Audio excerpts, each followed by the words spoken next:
வணக்கம் நேயர்களே, இன்றைய திறன்பட பேசு நிகழ்ச்சிக்கு உங்களை வரவேற்கிறோம்.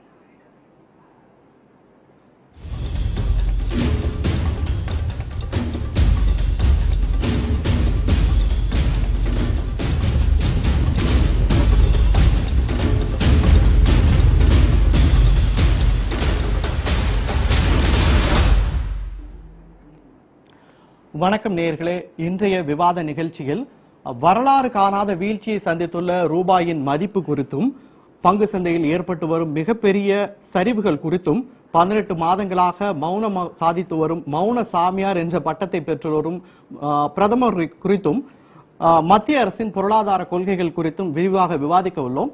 இதற்காக நம்மிடையே அகில இந்திய காங்கிரஸ் கமிட்டியின் உறுப்பினர் மற்றும் தேசிய ஒருமைப்பாட்டு பேரவை தலைவர் இதயத்துல்லா நம்மிடையே உள்ளார். அதன் பிறகு பொருளாதார நிபுணர் ராமன் உள்ளார். சென்னை பல்கலைக்கழகத்தின் பொருளாதார பேராசிரியர் ராஜலட்சுமி நம்மிடையே உள்ளார். வாருங்கள் விவாதத்திற்கு செல்வோம்.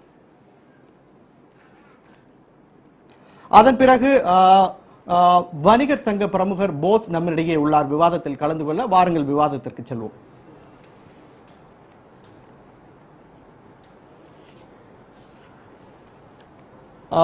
நேர்களே, நமது பொருளாதாரத்தில் ஏற்பட்டுள்ள சமீபத்தில் மாற்றங்கள் ஒரு மிகப்பெரிய பாதிப்பை சந்தித்துள்ளது. கடந்த 18 மாதங்களில் மட்டும் மத்திய அரசு பல்வேறு பொருளாதார சீர்திருத்த நடவடிக்கைகளை மேற்கொண்டுள்ளது. இந்த பொருளாதார சீர்திருத்த நடவடிக்கைகள் நம்மை சரியான பாதையில் அழைத்து சென்று கொண்டிருக்கிறதா? இதை பற்றி நாம் இன்று விவாதிக்க உள்ளோம். வணக்கம் ராமர் சார், இன்னைக்கு சொல்லுங்க, பொருளாதார சீர்திருத்தங்களை சமீபத்தில் ஏற்படுத்தப்பட்ட பொருளாதார சீர்திருத்தங்களை திரும்ப பெறும் பேச்சுக்கே இடமில்லை என்று பிரதமர் இன்னைக்கு ஒரு அறிவிப்பை வெளியிட்டிருக்கார். அதை பத்தி நீங்க சொல்லுங்க. இந்த பொருளாதார சீர்திருத்தங்கள் சமீபத்தில்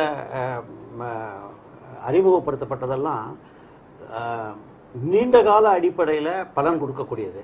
இது இம்மீடியட் கியூர் கிடையவே கிடையாது. ஆனால் இந்த மாதிரி பொருளாதார சீர்திருத்தங்களை இல்லை பொருளாதார நடவடிக்கைகளை இல்லை கரெக்டிவ் ஆக்ஷன்ஸை கொஞ்சம் ஒரு வருஷம் 2 வருஷத்துக்கு முன்னாடியே எடுத்துருக்கணும். இந்த patient is in ICU, we are taking action. அதனால தான் நம்ம இப்போ நடுத்தர மக்கள் கஷ்டப்பட்டு இருக்காங்க. இல்ல, இப்போ ரூபாயோட மதிப்பு பாத்தீங்கன்னா கிட்டத்தட்ட ஒரு 20% வீழ்ச்சியை சந்திச்சிருக்கு. ஆசிய நாடுகளிலே இல்லாத அளவுக்கு இந்திய ரூபாயின் மதிப்பு கிட்டத்தட்ட ஒரு 20% அளவுக்கு வீழ்ச்சி ஏற்பட்டிருக்கு. இதுக்கு காரணம் சர்வதேச நாடுகள்ல ஏற்பட்ட பொருளாதார சுணக்க நிலையா இல்ல நமது அரசாங்கத்தோட தவறான பொருளாதார கொள்கையா?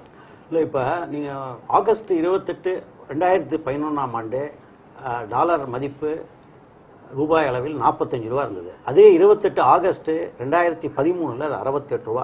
ஸோ 50% வீழ்ச்சி கண்டிருக்கு.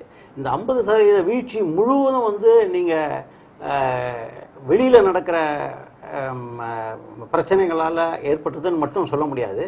இந்திய பொருளாதாரமும் பெரிய சுணக்கம் கண்டிருக்கு. இந்திய பொருளாதார சுணக்கத்துக்கு இண்டிகேட்டர்ஸ் என்ன அப்படின்னா, இப்போ விவசாயிகள் பல விவசாயிகள் விவசாயத்தை விட்டு வெளியில் வந்துகிட்டு இருக்காங்க. சரியான அதுக்கு லாபம் கிடைக்கல அப்படின்னு பல இடங்களில் நீங்கள் பார்த்தீங்கன்னா நிறைய பேர் வேலை செஞ்சிட்டு இருக்காங்க. ஆனால் வேலை செஞ்சுட்டு சம்பளம் கிடைக்கிறது இல்லை. பல தொழில்கள் நலிவடைஞ்சிட்டு இருக்கு. பல பேர் முதலீடுகள் வராமல் இருக்கு. ஸோ அதனால் இது பொருளாதார சுணுக்கம், நம்ம நாட்டு பொருளாதார சுணுக்கம் ரொம்ப காரணம். அது இன்னொன்று என்னென்னா, இந்த நடப்பு கணக்கில் ரிசர்வ் பேங்க் விதித்த விதிப்படி இந்த இடைவெளி 2.5% ஜிடிபிக்கு மேல இருக்கக்கூடாது. ஆனா இப்ப 5% மேல ஆயிப்போச்சு. ஸோ இதெல்லாம் எதனால காரணம் அப்படின்னு எல்லாரும் என்ன சொல்லிட்டு இருக்காங்க, அரசியல் என்ன சொல்லிட்டு இருக்காங்க அப்படின்னா, இது நம்ம ஏற்றுமதியை விட இறக்குமதி அதிகமாக போச்சு அப்படின்னு இருக்காங்க.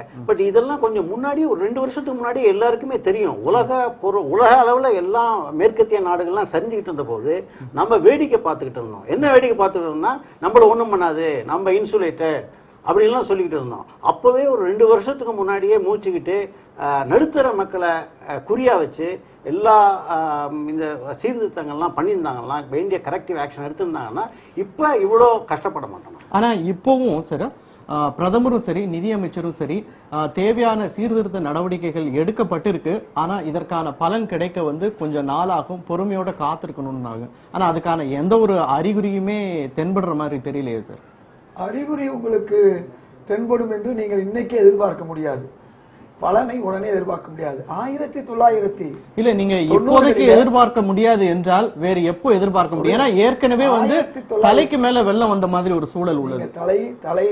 தலையாவே இருக்கு, வெள்ளம் இருக்கிற இடத்துல வெள்ளம் இருக்கு.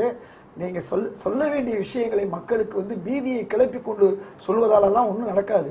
1990 91 அன்றைய அரசாங்கம், காங்கிரஸ் அல்லாத ஒரு அரசாங்கம் தங்கத்தை அடமானம் வைக்கக்கூடிய ஒரு நிலை ஏற்பட்டு வெறும் 210 டாலர்கள் தான், அதாவது 210 டாலர்கள் தான் நம்ம கையிருப்பு இருந்த ஒரு காலகட்டம். புதிய பொருளாதார கொள்கை காங்கிரஸ் ஆட்சி வந்த பிறகு 91க்கு பிறகு ஏற்பட்டதன் விளைவு இன்னைக்கு 23 வருஷமா, ஏன் 22 வருஷமா நாம் பல பலன்களை அனுபவித்திருக்கிறோம். வரவு எட்டனா செலவு பத்தனான்னு சொல்லுவாங்க. அது என்னைக்காவது ஒன்று நடக்கும்போது நாம் அந்த பிரச்சனையை நாம் சந்திச்சு தான் ஆகணும். அது என்ன என்பது அப்புறம் சொல்றேன்.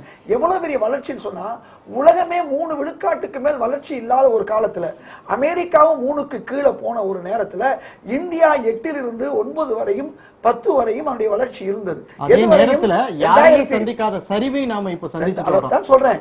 2012 வரையும் 22 வருஷம் நான் ஒரு மிகப்பெரிய வளர்ச்சியை நாம் கொண்டு வந்திருக்கிறோம்.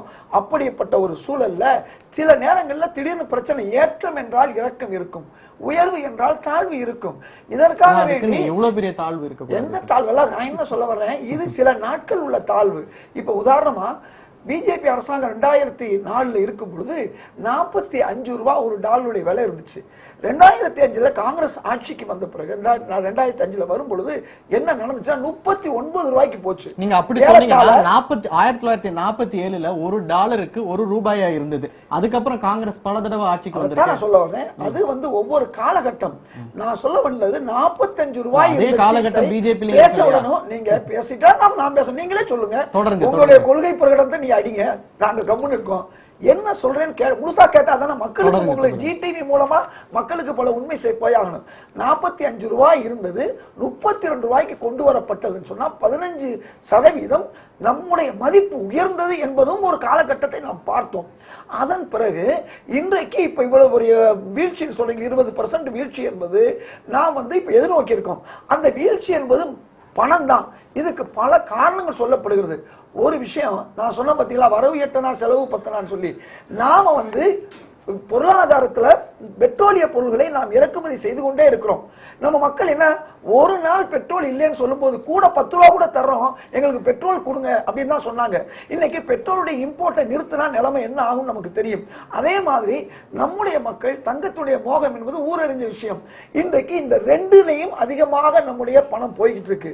இப்படிப்பட்ட நிலையிலும் கடந்த வருஷம் வரையும் நாம 9% வளர்ச்சியை நாம் வைத்திருக்கிறோம். உலகத்துல எந்த நாடும் இல்லாத வளர்ச்சி. அதை ராமன் சார் தெளிவா சொன்னாரு. நம்மளுடைய வளர்ச்சி இருந்தாலும் இப்ப ஒரு வீழ்ச்சி ஏற்பட்டிருக்கு. அதனால வளர்ச்சி என்பதும் தாழ்ச்சி என்பதும் தொடர்ந்து வந்து கொண்டுதான் இருக்கும். இன்றைய நிலையில அரசாங்கத்துக்கு நாம் ஆதரவு கொடுத்து, எதிர்கட்சிகள் கூட ஆதரவு கொடுத்து, இதை உயர்த்துவதற்கு என்ன வழி என்பதை பார்க்கிறத விட்டுட்டு அரசாங்கத்தை வீழ்த்துவதற்கு என்ன வழி என்று பார்க்கக்கூடிய ஒரு சூழல் வந்திருக்கிறது. இது சரியல்ல. பொருளாதாரத்துல ஒரு முக்கியமான விஷயம் என்னன்னு சொன்னா, இந்த நாட்டில வந்து வெறும் பிரதமரோ அமைச்சர்களால் மட்டும் பொருளாதாரம் உயர்ந்து விடாது. மக்கள், தொழிலதிபர்கள், தொழிலாளர்கள் எல்லோரும் சேர்ந்து உழைக்கணும். இன்னைக்கு என்ன நடக்குதுன்னு சொன்னா, ஒரு சின்ன குறுக்கீடு சார். நீங்க சொன்னீங்க 2 தடவை பொதுமக்களை குற்றம் சாட்டினீங்க. பெட்ரோல் வந்து ஒரு நாள் கூட இல்லைன்னா பொதுமக்களால இன்னைக்கு தாக்கு பிடிக்க முடியாது. உண்மை, இது ஒரு உண்மை. ஆனா இன்னைக்கு அநேக உலக நாடுகள்ல பாத்தீங்கன்னா பெட்ரோல்ல 20% இயற்கை பொருட்கள்ல இருந்து தயாரிக்கக்கூடிய ஒரு வகையான எண்ணெயை கலந்து விற்கிறாங்க. இதனால சுற்றுப்புற மாசு ஏற்படுறதும் தவிர்க்கப்படுகிறது, பெட்ரோலோட விலையும் வந்து குறைகிறது. இதை ஏன் இந்த அரசாங்கம் செயல்படுத்தவில்லை? நீங்க சொல்வது தீர்வு, நல்ல தீர்வு. இதை செய்யணும்னு சொல்லி இதைத்தான் நான் சொல்றேன். பொதுமக்கள்கிட்ட இருந்தும் எதிர்கட்சிகள்கிட்ட இருந்தும் இது போன்ற நல்ல விஷயங்கள் போய் இதை செய்வதற்கு என்ன நமக்கு பிரச்சனைகள் என்பதை ஆய்ந்து அதையும் நாம செய்யணும். இப்ப நம்ம நிலைமை என்ன தெரியுமா, அமெரிக்காவில் ஒருத்தர் பிரசிடண்டா வர்றாருன்னா தோத்து போனவரும் அந்த நாட்டு ஜனாதிபதிக்கு உதவுறாரு. அந்த மாதிரி நிலைமை இங்க இல்ல. எப்போ வந்து காலவாரி விடலாம்ங்கிற நிலைமையில ஒருத்தருக்கு ஒருத்தர் அரசியல் கட்சிகள் தங்களுடைய ஆட்சி வரணும் என்பதற்காக எப்படியாவது இந்த பொருளாதாரத்தை சீர்குலைக்க வேணும். மூலதனவாதிகளை வைத்துக் கொண்டு இந்த இது கூட, இந்த கரன்சி உயர்வு கூட நம்ம நாட்டில் இருக்கக்கூடிய சில மூலதனவாதிகளுடைய வேலை. இதையும் இப்போ வந்து என்ன செய்ய போறாங்க அரசாங்கம், அதையும் ஆய்வு செய்து சரியான ஒரு நிலைக்கு கொண்டு வர போறாங்க. ஒரு உண்மையை நாம புரிந்து கொள்ளணும். அப்ப இது வந்து இந்த பொருளாதார வீழ்ச்சி ஒரு சதியினால ஏற்பட்டதுங்கிறீங்களா? நிச்சயமா இந்த எப்படிப்பட்ட சதின்னு சொன்னா, இந்தியாவில் தாங்கள் விரும்பக்கூடிய அந்த நிலைப்பாடுகளை உருவாக்கவில்லை என்றால் அதற்கு அரசையே தாக்கக்கூடிய, அரசையே வீழ்த்தக்கூடிய சில சக்திகள், பொருளாதார சக்திகள் இந்தியாவிலும் இருக்கிறது. இன்னைக்கு இந்தியாவில் இருக்கக்கூடிய டாட்டாவில் இருந்து பல கம்பெனிகள் வெளிநாடுல போய் இன்னைக்கு முதலீடு பண்ணக்கூடிய ஒரு சூழல் வந்திருக்கு. இப்படி பல்வேறு காரணிகள் இருந்து கொண்டு இருக்கிறது. அதெல்லாம் ரொம்ப முக்கியமான விஷயம்.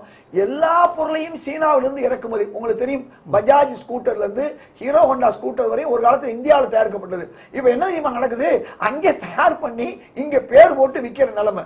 ஏன் நம்மால மக்கள் என்ன செய்யறோம், விலை கம்மி, இங்க தயார் பண்ற ஒரிஜினல் ஸ்கூட்டர் விலை கம்மினா அது விலை குறைவா இருக்குன்னு நம்ம வாங்குறோம். எல்லா பொருள், இந்த பொருள் மட்டும் இல்லை, எந்த பொருளையும் நாம் இப்படி வாங்கக்கூடிய நிலை. அதனால ஏதோ ஒட்டுமொத்தமா அரசை மட்டும் குறை சொல்லாம எல்லாருக்கும் இந்த குறை இருக்கு. நீங்க சொன்னீங்க அருமையான சஜஷன்.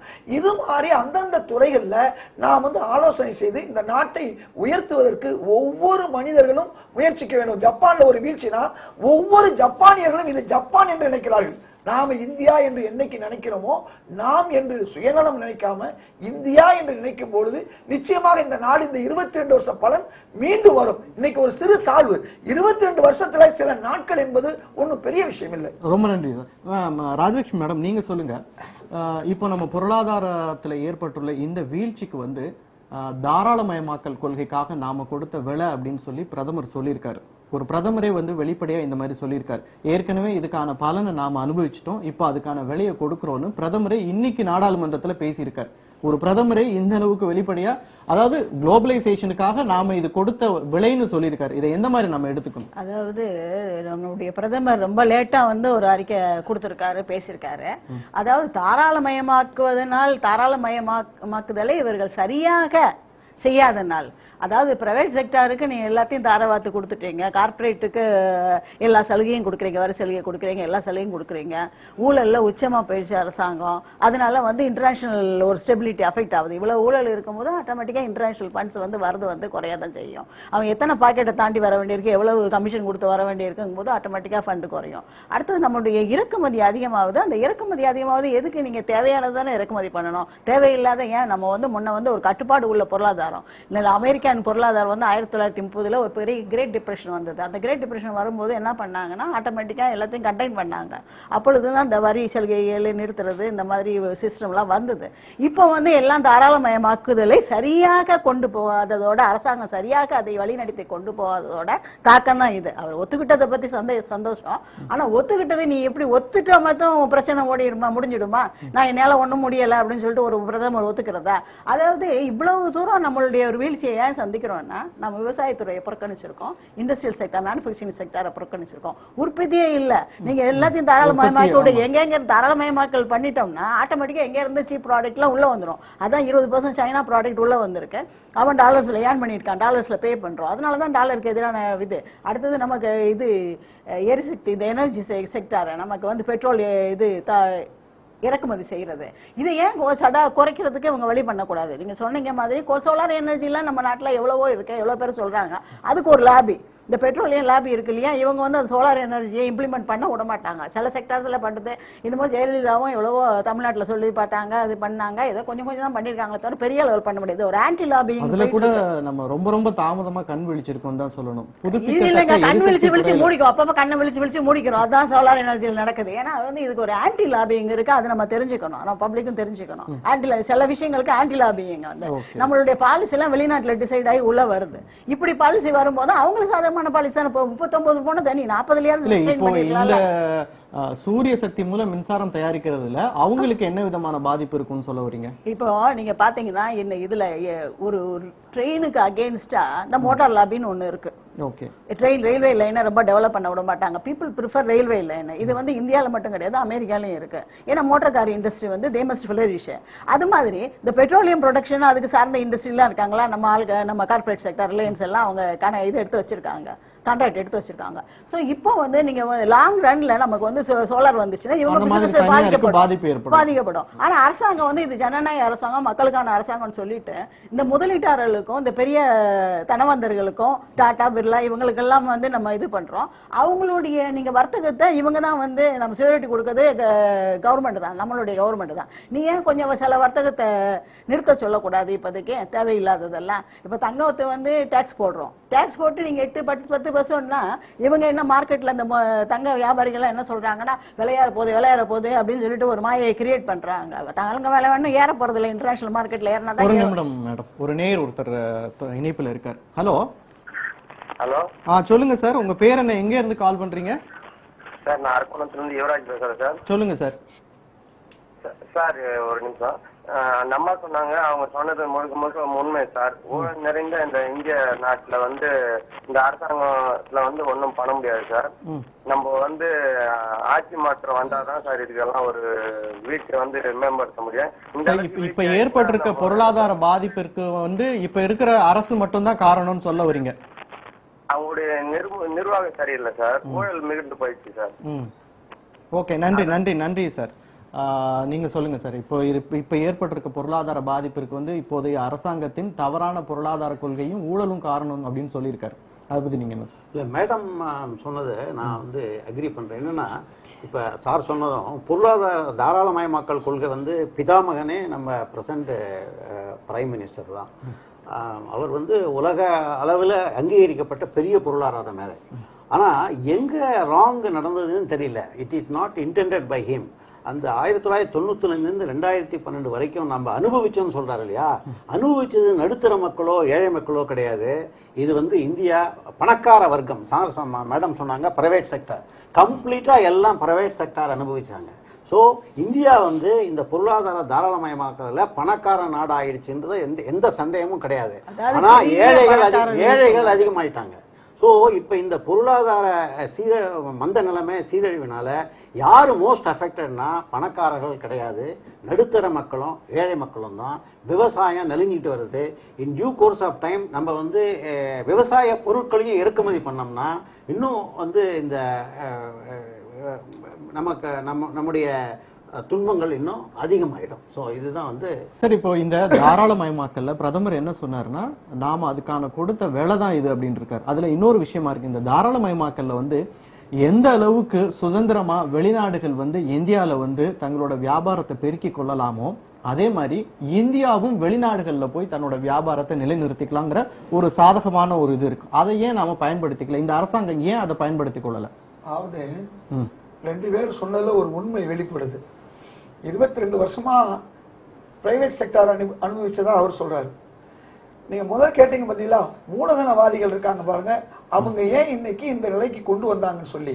இன்னைக்கு ஏழைகளுக்கு இன்னைக்கு உணவு பாதுகாப்பு திட்டம் போன்ற விஷயங்கள்ல அது போன்ற விஷயங்கள்ல 1,50,000 கோடி 25,000 கோடி மக்களுக்கு ஒதுக்கணும்னு சொன்ன உடனே தான் இவ்வளவு விஷயம் மக்கள் ஏழை மக்களுக்கு சலுகை கொடுக்கணும்னு முயற்சி எடுக்கும் பொழுதுதான் இந்த மூலதனவாதிகள் எதிர்க்கிறார்கள்.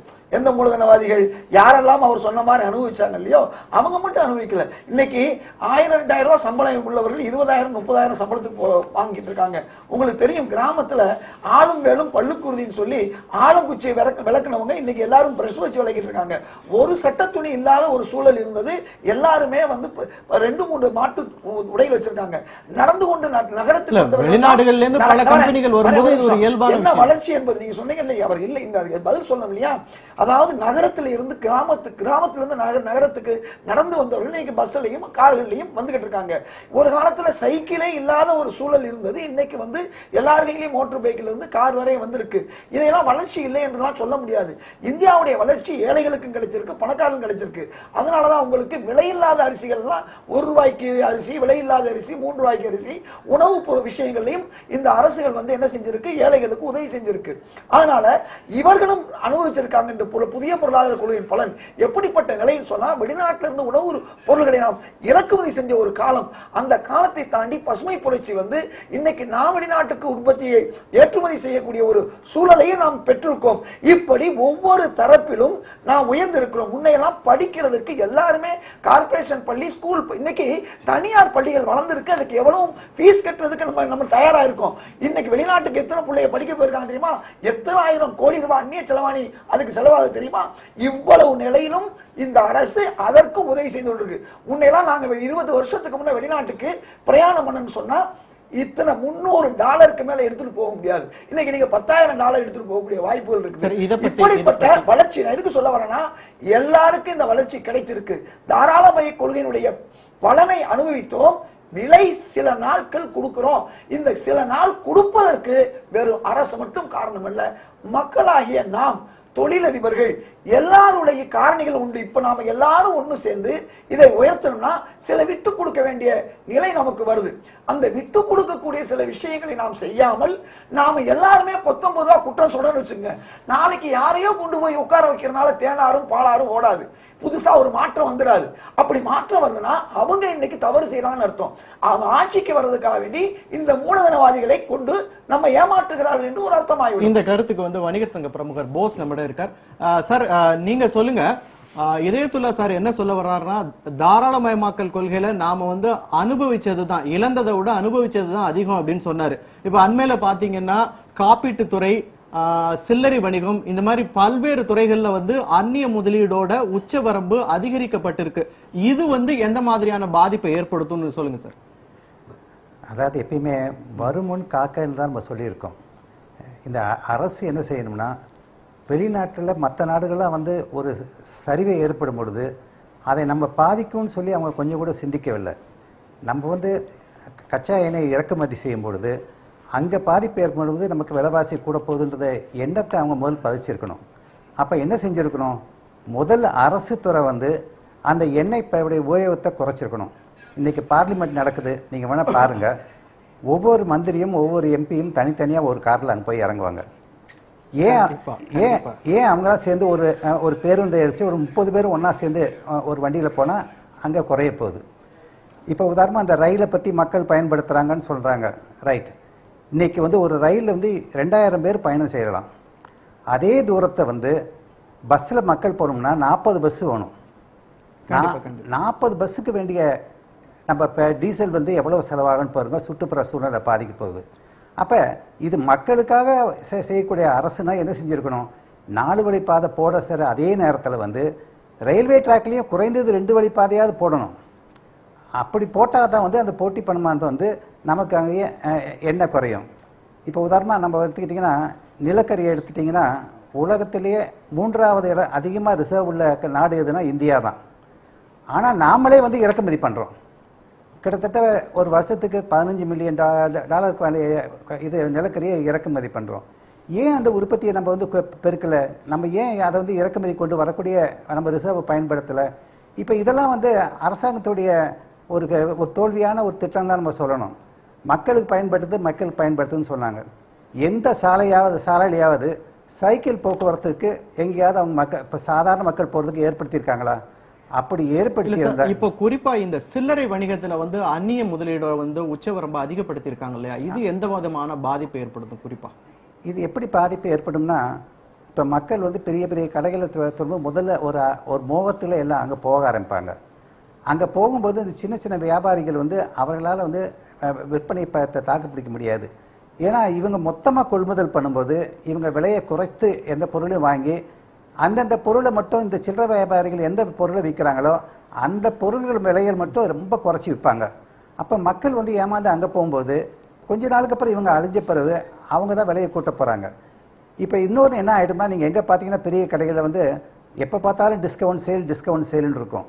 அந்த டிஸ்கவுண்ட் சேல் இப்போ 50% 60% டிஸ்கவுண்ட் போடுறாங்கன்னா அப்போ உண்மையான விலையில் அவங்களுக்கு என்ன மதிப்பு லாபம் கிடச்சிருக்குன்னு பாருங்கள். ஸோ இப்படி தான் வந்து அவங்க விளம்பரத்தாலேயும் மற்றதையும் இப்போ செய்யும்போது ஒவ்வொரு சில்லறை வியாபாரியும் வந்து அவங்களுக்கு வேலைக்கு ஆள் கிடைக்காது, அவங்களுக்கு பொருள் வந்து மலிவாக கிடைக்காது. ஒரு தரமான பொருள் அவங்களால உற்பத்தி பண்ணணும்னா அரசாங்கம் தான் உதவி செய்யணும். இன்னைக்கு அந்த விபரீதத்தில் சொல்றாரு இல்ல வெளிநாட்டு இப்போ இதுக்கு மத்திய அரசாங்கம் வந்து என்ன ஒரு விளக்கம் கொடுத்திருக்குன்னா வந்து இந்த சில்லறை வணிகத்துல வந்து அந்நிய முதலீடு வரனால இடைத்தரகர்கள் வந்து நீக்கப்படுவார்கள், இதனால வந்து வணிகர்களுக்கு வந்து அதாவது உற்பத்தியாளர்களுக்கு வந்து லாபம் அதிகரிக்கும், அதனால அவங்களுக்கு எந்த விதமான பாதிப்பும் இருக்காதுன்னு தான் சொல்லியிருக்காங்க. நிச்சயமா ஒரு உதாரணத்துக்கு எடுத்துங்க. இன்னைக்கு பால் என்ன விலைக்கு விற்குதுன்னு பாருங்க, அந்த பாலை உற்பத்தி பண்ற விவசாயிக்கு எவ்வளவு கிடைக்குதுன்னு பாருங்க. அப்ப அது அந்த வித்தியாசம் தான் வந்து இடைத்தரகர்கள் மற்றவங்களாம் வந்து அந்த ப்ராசஸிங் காஸ்ட் எல்லாம் நமக்கு வருது. அதே இது நீங்க பாலை ஒரு நிமிஷம் அரசாங்கம் விற்கிற பாலுக்கு விலைக்கு ஒரு நிமிஷம் இல்ல அதே உதாரணம் ஒன்னும் அவர் எல்லாமே இல்ல அதே அரசாங்க பாலுக்கும் தனியார் பாலுக்கு என்ன வித்தியாசம் இருக்குது? அந்த யாரு அங்கதான் இடைத்தரகர்கள். அரசாங்க பாலை போய் வாங்குறோம் விலை கம்மியா இருக்குன்னு சொல்லி அரசாங்கம் வாங்கும் போது குறைந்த விலைக்கு வாங்கி குறைந்த விலைக்கு விற்கிறது. தனியார் வாங்கும் போது என்ன நடக்குது? தனியார் தான் இடைத்தரகர்கள். இந்த விலை குறைவு போடுறாங்கல்ல 5% 50% டிஸ்கவுண்ட்னு, யாரு? வெளிநாட்டு கம்பெனியா போகுது? நம்ம நாட்டு கம்பெனி நம்ம மக்களை ஏமாத்துது. அரசாங்கம் வந்து 2 ரூபா சப்சிடி கொடுத்து அது விலைக்கு குறையா குறிச்சு வாங்குது. நம்ம வரி பணத்தை கொண்டு அவங்க சும்மா கொடுத்து ஏமாத்துறாங்க. இதே வால்மார்ட் வந்து வெளிநாட்டுல அமெரிக்கா போன்ற நாடுகளை அவங்க விற்கிற பொருளுக்கும் அந்த விவசாயி கிடைக்கிற கூட வேறுபாடை பார்த்தீங்கன்னா விவசாயி கிடைக்கிறது இது சதவீத பேர் தான் ரொம்ப குறைச்சல் தான். இன்னைக்கு நம்ம இந்தியாவில் வந்து அதிகமாக கிடைக்குது. இப்படி ஒவ்வொரு பொருளுக்கும் வந்து விவசாயிக்கு அதிகமாக இடைத்தரகர்கள் சொல்லுவாங்க. வால்மார்ட் என்ன முதலாளியா போய் ஒவ்வொரு இடத்துல போய் நேராக வாங்க போறாரு? கிடையாது. அதுக்கு மேனேஜர் வைக்க போறாங்க. அந்த இடைத்தரகர்களுக்கு இவங்க கோட் சூட் போட்டுட்டு இவங்க ஆபீஸ்ல உட்கார்ந்துட்டு இவங்க போய் வாங்க போறாங்க. சில ஆயிரம் வியாபாரிகளை விட பல லட்சம் விவசாயிகளுக்கு இது பலன் தரும் என்பது விவசாயிகள் ஒத்துக்கொள்கிறார்கள். நீங்க வியாபாரி இருக்கிறாங்க அதை சொல்றீங்க சார். உங்க இடைத்தரகர்கள்னு சொன்னாலும் கூட நம்ம மக்கள் வால்மார்ட் அந்நிய சக்திக்கு நம்ம அந்த பணத்தை கொடுக்க வேண்டியது இல்ல. நம்மளுடைய மக்கள் தான் இடைத்தரகர்களோ வியாபாரிகளோ நம்மளுடைய விவசாயிகளோ எல்லாம் நம்ம மக்கள். அந்த மார்க்கெட்டிங் சிஸ்டம் வரும்போது வால்மார்ட் தவறு செஞ்சா நம்ம கடைக்கு தான் போவாங்க. இன்னைக்கு 2 கடை இருக்கு. இன்னைக்கு பாக்குறோம். ஏற்கனவே தொடர்ந்து பேசலாம். சூப்பர் மார்க்கெட்டுக்கு சாதாரண கடை இருக்கு. சாதாரண கடை ஒண்ணு அழிஞ்சு இல்ல. சூப்பர் மார்க்கெட்ல சரியா இல்லைன்னா சாதாரண கடையில வாங்குறாங்க. நம்ம மக்கள் காம்படிட்டிவ் ரேட் எங்கே கிடைக்குது விலை குறைஞ்சு வாங்கி வாங்குறாங்க. இதெல்லாம் இப்படிதான் புதிய பொருளாதார கொள்கையை நம்ம எதிர்த்தோம் 91ல. 22 வருஷமா நம்ம அனுபவிச்சிருக்கோம். இதெல்லாம் ஆரம்பத்துல இந்த பூச்சாண்டி காட்டுற வேலை. இதனால மக்கள் வந்து நிச்சயமா எது நல்லது கெட்டதுன்னு அவங்களுக்கு தெரியும். நேயர்களே, விவாதம் காரசாரமாக சென்று கொண்டிருக்கிறது. ஒரு சிறிய இடைவேளைக்கு பிறகு மீண்டும் தொடரலாம்.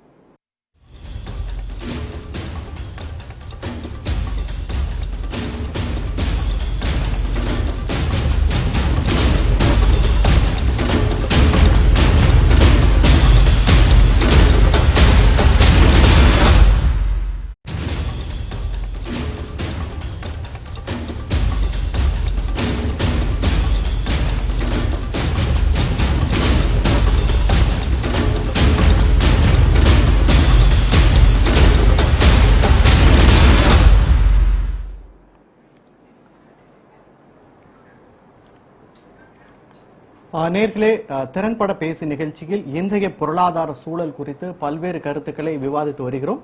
வாருங்கள் நிகழ்ச்சிக்கு தொடர்ந்து பேசலாம். சார், இப்போ நீங்க சொல்லுங்க, முதலீட்டாளர்கள் வந்து தங்கள் நம்பிக்கையை இழந்துட்டாங்கன்னு சொல்றதை ஏத்துக்க முடியாதுன்னு சொல்லி இன்னைக்கு நாடாளுமன்றத்துல பிரதமர் வந்து ஒரு அறிக்கையை வெளியிட்டிருக்காரு. ஆனா நீங்க பங்கு சந்தையில பாத்தீங்கன்னா எஃப்ஐஐன்னு சொல்லக்கூடிய ஃபாரின் இன்ஸ்டிடியூஷனல் இன்வெஸ்டர் கிட்டத்தட்ட எத்தனையோ கோடி டாலருக்கு கடந்த ஜூன் மாதம் மட்டும் முதலீட்டை வந்து எடுத்துட்டு வெளியே போயிருக்காங்க. இப்போ அவர் சொன்ன அந்த ஸ்டேட்மெண்ட்டுக்கும் இதுக்கும் ஒரு முரண்பாடான கருத்தா இருக்கு. அதுக்கு ஒரு சின்ன உதாரணம் சொல்றேன். ஆகஸ்ட் 19 இன்னைக்கு பார்லிமெண்ட்ல நம்ம மாண்புமிகு நிதியமைச்சர் அவருடைய அவாவை வெளியிட்டார். இந்த மாதிரி டெஃபினட்டாக நான் ட்ரை பண்ணி பல ஸ்டெப்ஸ் எல்லாம் எடுத்து வெல் இன்டெண்டட் ஸ்டேட்மெண்ட் ஒன்று கொடுத்தாரு. நம்ம அரசாங்க அமைப்புகளை கொண்டு சாவரின் பாண்ட்ஸ் வெளிநாட்டில் வெளியிடுறோம், அது மூலமாக மூலதனத்தை திரட்டலாம். அதே மாதிரி என்ஆர்ஐஸ் அயல்நாடு வாழ் இந்தியர்கள்கிட்ட நிறைய டெபாசிட் வாங்கலாம். அந்த விதிகள்லாம் தளர்த்தி டெபாசிட் வாங்கலாம். சார், நம்ம தொடர்ந்து பேசுறதுக்கு முன்னாடி ஒரு நேர் தொடர்புல இருக்காரு. ஹலோ, சொல்லுங்க சார். வணக்கம் சார், நான் கோட்டையில இருந்து விஜயன் பேசுறேங்க. சொல்லுங்க சார், உங்க கருத்தை பதிவு பண்ணுங்க. பொதுவா வந்துட்டு இந்த தாராளமயம் தனியார்மயம் இந்த கொள்கை வந்து ஒட்டுமொத்த மக்களுக்கு வந்து சரியானபடி போறது கிடையாது. இது ஒரு குறிப்பிட்ட வர்க்கத்துக்கு மட்டுமே இது செயல்படக்கூடிய அந்த திட்டமா இருக்குது. ஆகவே வந்து அரசியல் மாற்றம் தான் தேவைப்படுகிறது, ஆட்சி மாற்றங்கள் அல்ல. இந்த கொள்கை அரசியல் மாற்றம்னா எந்த மாதிரியான மாற்றங்கள்? இல்ல, இது வந்து முழுக்க முழுக்க வந்து முதலாளிகளுக்கும் பணக்காரர்களுக்கும் வாழக்கூடிய வாழ்க்கையை தான் நீங்க இந்த திட்டமே நடைமுறைப்படுத்திட்டு இருக்குது. இவங்க சொல்றதெல்லாம் பார்த்தா இது வரைக்கும் இல்ல இந்த பிரச்சனைங்க நம்ம விவாதிக்கக்கூடிய சூழ்நிலை வரக்கூடாது. அப்படி ஒரு நல்ல திட்டமா இருந்து இது வளர்ச்சி அடைஞ்சிருந்தா, செல்பேசி மட்டும் வாங்கிட்டு அதுக்கு ரீசார்ஜ் பண்றது காசுக்கு எங்க போறோம் அப்படிங்கிற மாதிரி இன்னைக்கு நிலைமை உருவாகிட்டு இருக்குது. இன்னைக்கு அடித்தட்டு மக்கள் இதனால நிறைய விதமாக பாதிக்கப்படுறாங்க. இப்ப நீங்க சொல்ல வர்றது வந்து ஒரு சமுதாய மாற்றமே நிகழணும்னு சொல்ல வரீங்களா? ஆமா, கண்டிப்பா வேணும். உலக அளவில் வந்து சர்வதேச சந்தையெல்லாம் வந்து சவிக்கமா இருக்கும்போது இந்திய சந்தையில வந்து சரிவடைஞ்சுதான் இருந்துச்சு. செல்போன் வாங்குறதுக்கு 5000 ரூபாய்க்கு செல்போன் சார்ஜ் பண்றதுக்கு 50 ரூபாய் இல்லைங்கிற ஒரு உண்மையை, பெரிய உண்மையை சொல்றாரு. இத பத்தி நீங்க சொல்லுங்க மேடம். நீங்க சொன்னா சரியா இருக்கும்.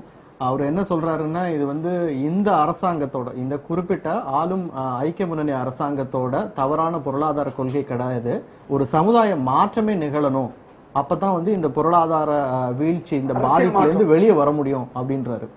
அதாவது முதல்ல குளோபலைசேஷன் லிபரலைசேஷன் வரும்போது கொஞ்சம் ஒரு கண்டெய்னிங்காக இருந்தாங்க. ஏன்னா அப்போ வந்து அவங்க கூட்டு ஒரு அமைப்பில் அந்த மார்க்சிஸ்ட் இருந்தாங்க.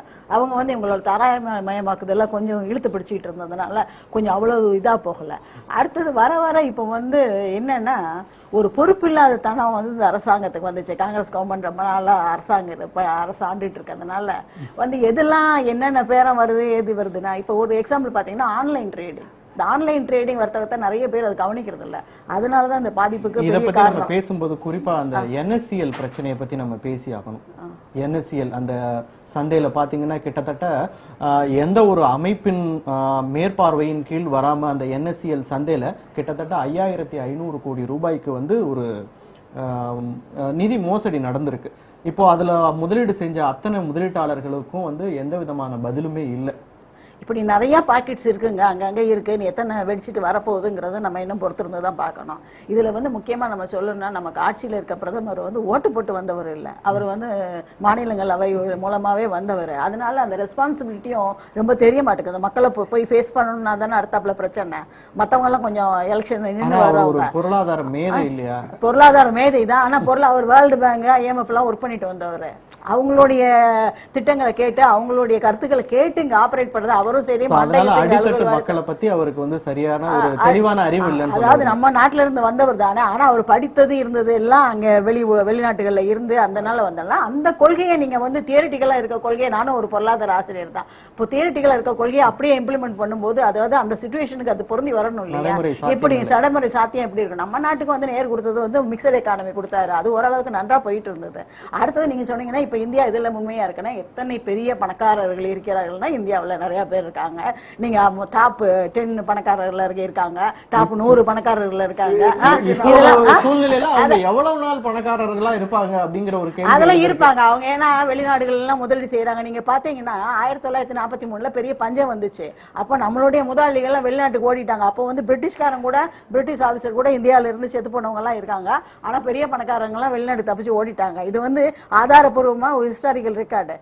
அவங்க இன்னும் வந்து வெளியே இன்வெஸ்ட் பண்ணிருக்காங்க. இன்னைக்கு வந்து அவர் அனௌன்ஸ் பண்ணிருக்காங்க 2 நாளைக்கு முன்னாடி, என்ன வெளிநாட்டுல சொத்து வாங்குறத நிறுத்துறோம் அப்படிங்கிறாங்க.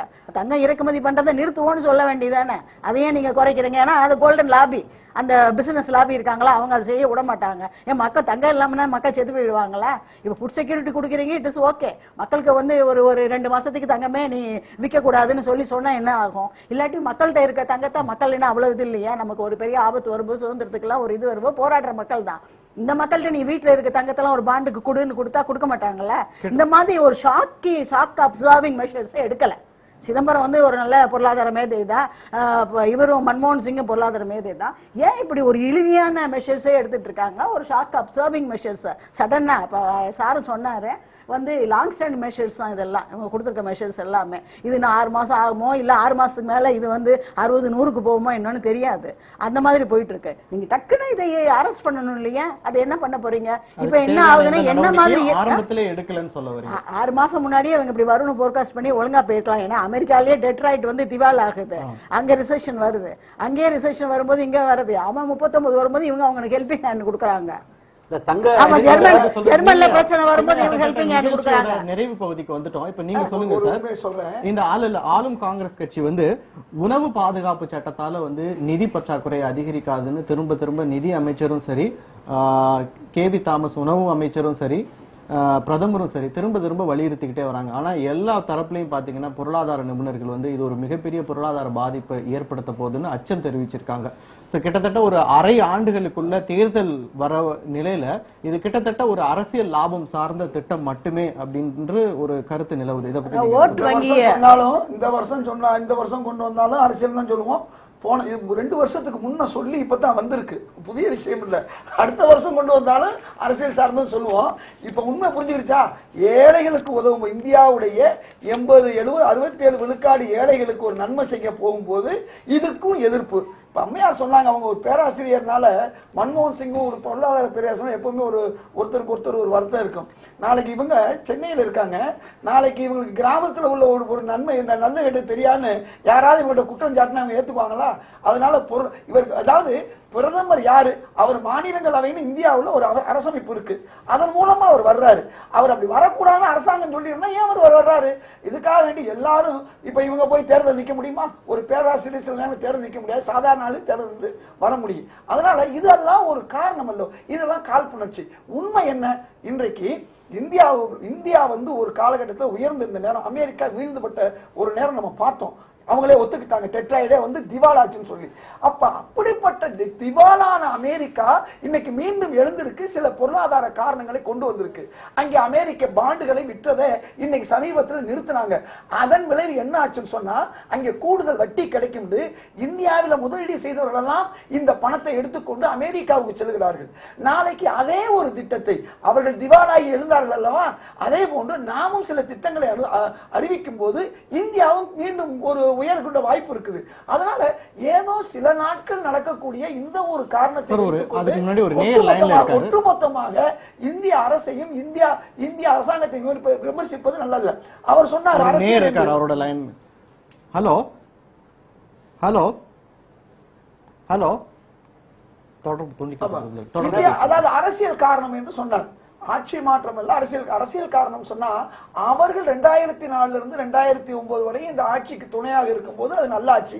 அவர்கள் துணை இல்லை என்று சொன்னார். யார்? வர்க்கம் என்று சொன்னார் அல்லவா? அவருடைய பதிலுக்கு நாம் அதை சொல்ல வேண்டிய கடமை.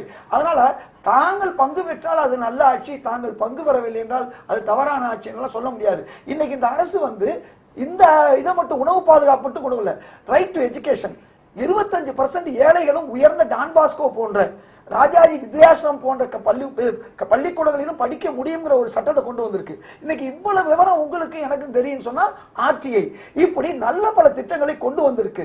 10 வருஷத்துல 9 வருஷம் இந்த நாட்டை முன்னேற்றி இருக்கக்கூடிய இந்த ஆட்சியில இந்த ஒரு வருஷம் வந்து ஒரு வீழ்ச்சி ஆரம்பமாயிருக்குன்னு சொன்னா, இதை வைத்துக் கொண்டு 9 வருஷத்துடைய அந்த உயர்ந்த உற்பத்தியுடைய உயர்வையும் இந்தியாவுடைய ஜிடிபி உயர்வையும் நாம மறுத்துவிட முடியாது.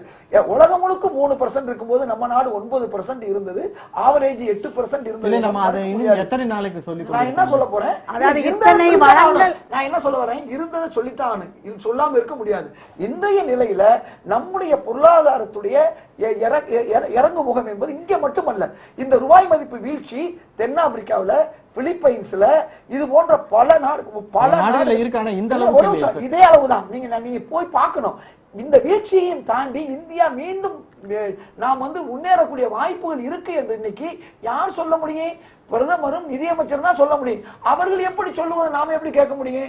அவர்கள் சொன்னதைத்தான் 9 வருஷமா கேட்டிருக்கோம், இன்னொரு 1 வருஷம் கேட்போமே. இதுக்கு சில மாதங்கள் நம்ம விட்டு கொடுக்கறதுனால ஒண்ணும் கிடையாது. இன்னைக்கு நம்முடைய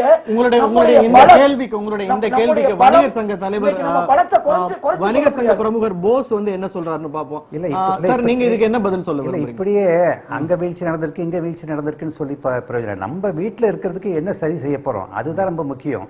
இப்ப உதாரணம் வந்து நம்ம வந்து இங்கே அங்கேருந்து இறக்குமதி பண்ணுறாங்க, அங்கே விலை கம்மியாக இருக்குது, இவன் ஏன் உற்பத்தி பண்ணலைன்னு சொல்கிறாங்க. இங்கே வந்து உங்களுக்கு தெரியும், நம்ம ஒரு தமிழ்நாட்டை எடுத்துக்கிட்டால் எந்த அளவுக்கு மின்சார கட்டுப்பாடு இருந்தது, தட்டுப்பாடு இருந்ததுன்னு சொல்லிட்டு. உள்நாட்டு உற்பத்தியாளர்களுக்கு சாதகமான பொருளாதார கொள்கையோ சூழலோ இல்லைன்னு சொல்ல வரீங்க? எதுவுமே இல்லை, விவசாயிக்கு இல்லை, உற்பத்தியாளருக்கு இல்லை. அப்படி இருக்கும்போது அவங்க வந்து விலைவாசி கண்டிப்பாக அவங்களுக்கு எந்த பொருள் உற்பத்தி பண்ணாலும் விவசாய பொருளாக இருக்கட்டும் இல்லை வேற எந்த பொருளாக இருக்கட்டும் விலை கூட தான் போகுது. அப்போ இறக்குமதி செய்ய வேண்டிய கட்டாயத்துக்கு வரும்போது இவங்களால நிலைச்சி நிற்க முடியாது. இப்படி இவங்க நிலைச்சி நிற்க முடியாது. அந்த காலத்தை சொல்லுவாங்க அகல விழுவதோட ஆழ விழணும்னு சொல்லுவாங்க. இன்னைக்கு வால்மார்ட் வந்து உற்பத்தியை பெருக்க போகிறாங்கன்னா எப்படி பெருக்க போகிறாங்க? அவங்க பெரிய நிலத்தை ஆட்கொண்டு ஆழ உழுது, எந்திரங்களை வச்சு ஆழ உழுது, அங்கங்கே கோல்ட் ஸ்டோரேஜ் வச்சு அவங்க போக்குவரத்தை இது பண்ணி வேஸ்டேஜை குறைச்சி இது பண்ண போகிறாங்க. இதெல்லாம் ஏன் மக்களுக்கு விவசாயிகளுக்கு அரசாங்கம் செய்யலை? ஏன் கோல்ட் ஸ்டோரேஜ் வைக்கல? அவங்களுக்கு ஏன் இந்த வேஸ்டேஜை குறைக்கிறதுக்கு அவங்களுக்கு பாடம் நடத்தலை? அதை குறைக்கிறதுக்கு எந்த முயற்சியும் செய்யாமல் அங்கே வீழ்ச்சி நடந்து போச்சு, இங்கே வீழ்ச்சி நடந்து போச்சு, அதனால தான் இங்கே வீழ்ச்சி நடந்துச்சுன்னு சொல்கிறது வந்து ஏற்றுக்கவே முடியாது. இன்றைக்கி வந்து உடனே செய்ய வேண்டியது என்ன அப்படின்றது முதல்ல அரசாங்கம் இப்போ நினைக்கணும். இப்போ உதாரணமாக பார்த்தீங்கன்னா 20% வந்து நம்ம சென்னை ஏர்போர்ட்டுக்கு இப்போ இந்த இது போட்டிருக்கே வந்து இது பொம்மைகளும் பேட்டரியும் சைனாலேருந்து வருது கண்டெய்னர்ஸாக. இன்னொரு 20% இந்த மாதிரி எலக்ட்ரிக்கல் ஐட்டம், அந்த மாதிரி ஒரு சிறு சிறு பொருட்களை கூட நம்ம உள்நாட்டில் உற்பத்தி செய்து கொள்ள முடியல. ஏன் உற்பத்தி செய்ய முடியல? உற்பத்தி செய்ய முடியாத சூழ்நிலை இல்லையே. அந்த சூழ்நிலையை உருவாக்க வேண்டியது யாரு? அரசாங்கம் தானே உருவாக்கணும். அது மக்களை அவங்களே உருவாக்கிக்க முடியுமா? அப்ப அதை அரசாங்கம் செஞ்ச தவறும் தான் நம்ம சொல்ல ஒழிய இது எந்த தொழிலதிபர்கள் என்ன செய்யறாங்க? இந்த பொருள்களை அங்கிருந்து வாங்கிட்டு கொண்டு நீங்க பிராண்ட் போட்டு விக்கிறாங்க. நம்ம மக்கள் என்ன செய்யறாங்க? 10 ரூபாய் இந்த நாட்டுல தயார் பண்ணக்கூடிய டாய்ஸ் 10 ரூபானா சைனாவில் உள்ளது 7 ரூபாய். உடனே அதை வாங்கன்னு சொல்றாங்க. சார், இந்த நேரத்தில் நான் ஒரு கருத்தை பதிவு பண்ண விரும்புறேன். நீங்க அரசாங்கம் வந்து உற்பத்தி செய்யலன்னு சொல்ல வரீங்க. ஆனா பாத்தீங்கன்னா ஒரு உற்பத்தியாளர்களுக்கு சாதகமான ஒரு சூழல், அதாவது கிட்டத்தட்ட எத்தனையோ கோடி ரூபாய்க்கான திட்டங்கள் வந்து ஒப்புதல் பெறுவதற்காகவும் இடங்களை பெறுவதற்காகவும் கிடப்புல போடப்பட்டிருக்கு. சோ இந்த அரசாங்கம் இதை ஏன் முன்னாடியே எடுத்து இந்த ஒப்புதல்கள் தருவதிலேயோ இடம் ஏற்படுத்தி தருவதிலேயோ விரைவுபடுத்தப்படவில்லை? சிந்திச்சு பாருங்க. ஒப்புதல் கொடுத்தால் அது பசுமை தீர்ப்பாயம் சுற்றுச்சூழல் பிரச்சனை என்று மக்கள் ஒரு புறம் எதிர்க்கிறார்கள். இன்னொரு புறம் நீங்க சொன்னீங்க பாத்தீங்கன்னா இன்னொரு விஷயம், இந்த இது வந்து ஒப்புதல். இன்னொன்று இடங்களை நம்ம எடுக்கும் போது அதுக்கு பிரச்சனை வந்து இப்பதான் இன்னைக்கு தான் ஒரு நல்ல விஷயம். இன்னைக்கு அரசாங்கம் வந்து ஒரு மசோதாவை தாக்கல் செய்திருக்கு, அதுவும் பாஸ் ஆயிருக்கு. எதுக்கு சொல்ல வரேன்னா, இன்றைக்கு 2G விஷயம் வந்தப்ப அதுல வந்து ஒட்டுமொத்தமா நீதிமன்றத்தின் காரணமாக பல்வேறு லைசன்ஸை நம்ம ரத்து பண்ணதன் விளைவு இன்னைக்கு வெளிநாட்டுக்காரர்கள் நம்பி இங்க வரமாட்டேங்கிறாங்க. வந்தவங்க எடுத்துட்டு போற நிலைமை. இத்திஹாத் ஏர்லைன்ஸ் இப்ப ஜெட்டோட செஞ்சாங்க பாத்தீங்களா, அவங்களுடைய இத்திசலாத் வந்து திரும்ப வர்றதுக்கு யோசிக்கிறாங்க. அதே மாதிரி இன்றைக்கு வந்து நிலக்கரி ஊழல் இழப்பு என்பதை சிஏஜி நம்ம தொடர்ந்து பேசலாம் சார். ஹலோ சார், வணக்கம் சார். சொல்லுங்க சார். நான் கிருஷ்ணகிரி மாவட்டம் பேசுறேன். சொல்லுங்க சார். இந்த விவசாய அழிவிற்கு காரணம் தான் இப்போ நம்ம விவசாயத்தை கைவிட்டு வர மெயின் காரணம் தான் நாட்டினுடைய இந்த பொருளாதாரம் இன்னைக்கு இந்த நிலைமைக்கு வந்திருக்கு. கொஞ்சம் சத்தமா பேசுங்க சார். சார், நம்முடைய விவசாயத்தை கைவிட்டு வர ஒரு பெரிய விளைவு தான் இந்த பொருளாதாரம் இந்த சுச்சுவேஷனுக்கு வந்து மாட்டிருக்கு அப்படின்னு தான் ஒரு மெயின் காரணமே. ஏன்னா நம்ம கிட்ட வந்து உற்பத்தி இல்லை. நமக்கு தேவையான ஒரு பொருள் நாம் உற்பத்தி செஞ்சா மட்டும்தான் நமக்கு தேவையை நம்ம பூர்த்தி செய்ய முடியும். நம்ம அண்டை நாடுகள் வந்து இறக்குமதி செய்யும் போது அதுக்கு தேவை அந்த டாலரா கொடுக்க வேண்டிய நிலைமைக்கு நாம் போறோம். அப்படின்ற போது நமக்கு டாலர் வேணும்னா நம்ம கிட்ட எக்ஸ்போர்ட் வேணும். அது நம்ம எங்க கொண்டு வரணும்? மெயினா வந்து அக்ரிகல்ச்சருக்கு கரெக்டா செய்யணும். அதை நம்ம நாடு வந்து கைவிட்டு வருது. நன்றி சார், நன்றி சார். உங்க கருத்தை பதிவு பண்ணதுக்கு நன்றி.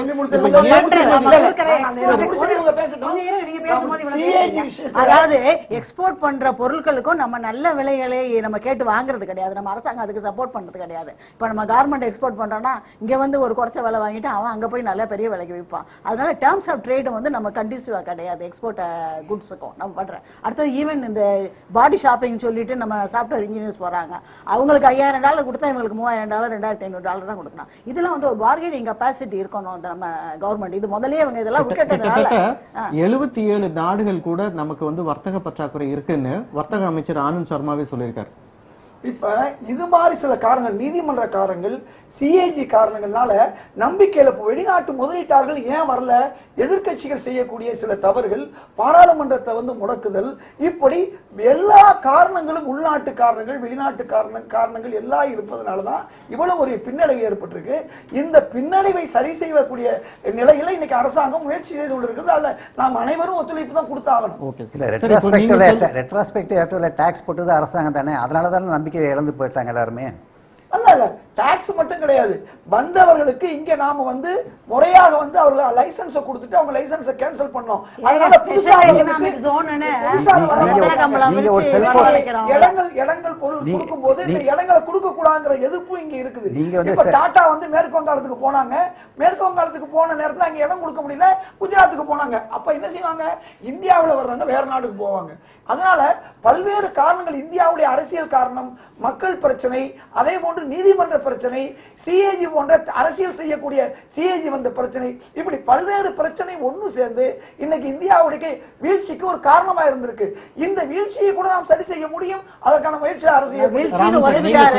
இப்போ இந்த பொருளாதார சிக்கல்ல இருந்து வெளியில வரத்துக்கு நம்ம கிட்ட எந்த மாதிரியான பொருளாதார கொள்கை இருந்திருக்கணும், இல்ல அல்லது இனிமேலாவது எந்த மாதிரியான கொள்கைகள் வகுக்கப்பட வேண்டும்? நம்ம நாட்டுல எந்த வளம் இல்லை நம் நாட்டில். நீங்க எல்லா வளமும் இயற்கை வளம் இருக்கு. இது என்னன்னா, இப்ப மேடம் சொன்ன மாதிரி தாராளமயமாக்குதல்ட்டு எதுல தாராளமயக்கம் எல்லாத்தையும் பண்ணிட்டாங்க. அதாவது எது நமக்கு சூட் ஆகுமோ அதுதான் தாராளமயமாக்கணும். அது ரொம்ப ஜாக்கிரதையா இருந்திருக்கணும். இப்ப தங்கம் இல்லைன்னா யாரும் பட்டினி கிடக்க போறதில்ல.